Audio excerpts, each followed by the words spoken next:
ഒരു സങ്കടകരമായ അവസ്ഥയാണ് ഇപ്പോൾ കാണിക്കാൻ പോകുന്നത്.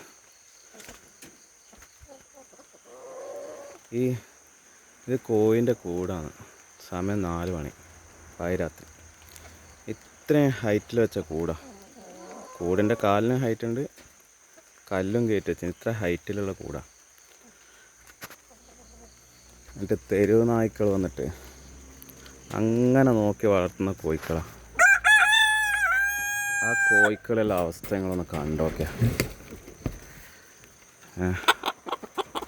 ഒന്നിനും കാലില്ല, എല്ലാം നായി വലിച്ചിന്. ഇതാ ഇതിന് 2 കാലും ഇല്ല, 2 കാലും നായി വലിച്ചിട്ട് ഇതാ നോക്കിയ ജീവനോടെ കാല് വലിച്ചു കൊണ്ടുപോയി തന്നു. കൂട്ടിൻ്റെ അടിയിലുള്ള അവസ്ഥ നോക്കിയ.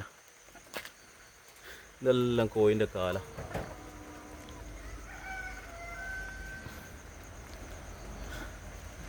ഈ കോഴിനെയല്ല, ജീവികളെല്ലാം സ്നേഹിക്കുന്നവർക്ക് ഇതെല്ലാം എങ്ങനെ സഹിക്കാൻ പറ്റുന്ന ഈ തെരുവ് നായ്ക്കളുടെ ഈ സങ്കടമെല്ലാം ആരോട് പറയാനാണ്? ഒരു ലാഭം കിട്ടാതെ തീറ്റയും വാങ്ങിക്കൊടുത്ത് ഇതിനോടുള്ള സ്നേഹം കൊണ്ട് ഇതിനെല്ലാം കൂട്ടിലിട്ട് പോറ്റിട്ട് ഒന്നിനും കാലില്ലാത്ത അവസ്ഥ. ഇതിനെ നോക്കി, ഇതിന് 1 കാലേ ഉള്ളൂ, 1 കാലില്ല. ഇതിൻ്റെ ജീവൻ പോയി. ഓക്കെ, എന്താ പറയാൻ വാക്കുകളൊന്നുമില്ല. ഇതിനൊക്കെ നമുക്ക് മറുപടി പറയാം.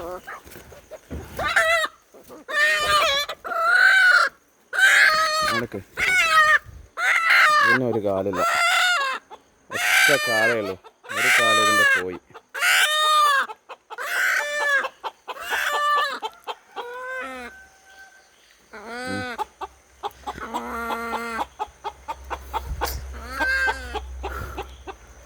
ഇതെല്ലാം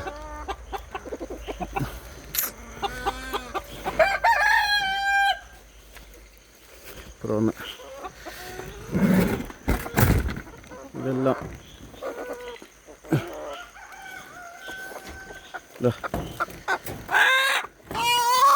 ഇതിൻ്റെ 1 കാലുണ്ടോ? ജീവൻ വരെ പോയിട്ടില്ല, 1 കാല് നോക്കി.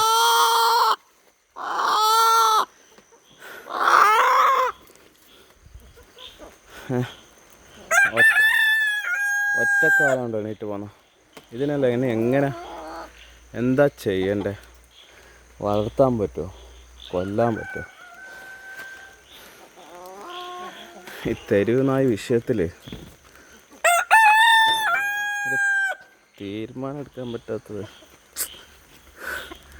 താഴെ കൂടുണ്ട്, താഴെന്ന് നായ് പിടിക്കും പേടിച്ചിട്ടാണ് ഇങ്ങനെ ഹൈറ്റിൽ വെച്ചിട്ട് നോക്കുന്നത്. ഇങ്ങനെ ഓമനിച്ച് വളർത്തുന്ന കോഴികളൊന്നും ആരും ഇങ്ങനെ കൂട്ടിൽ നായ്ക്ക് എത്തുന്ന രീതിയിൽ വെക്കരുത്, ദയവ് ചെയ്തിട്ട്. ഒറ്റക്കാലിൽ നിൽക്കുന്നു, എത്ര സമയം വേദന ഒന്നും. ഓക്കെ, ഇതിൻ്റെ ഇത് പോയി, അതെൻ്റെ കാല് പോയിട്ട് പൊരുക്കി തിന്നേന് വിശന്നിട്ടായിരിക്കും. എന്താ ചെയ്യുക? ബാക്കി 2-3 കോഴിക്കളെ വലിച്ച് തിന്ന് തീർത്ത്. അപ്പുറത്തെ കൂട്ടിൽ ഇതിൽ 2 കോഴി ഉണ്ടായിരുന്നു. ആ 2 കോഴിനെയും കാണുന്നില്ല. പക്ഷേ ഇതൊരു പൂവന്, ഈ പൂവൻ രക്ഷപ്പെട്ടിന്. എന്താ അവസ്ഥ? എന്നാ ചെയ്ത് വെച്ചേ? കൂടിൻ്റെ അടിൻ്റെ കാല് നോക്കിയെന്ന്, ഓരോ കോഴിൻ്റെ കാല് നോക്കിയത്. ഇതെല്ലാം കാലാണ്. ഇത് കാലാണ്, അതെല്ലാം കാലാണ്.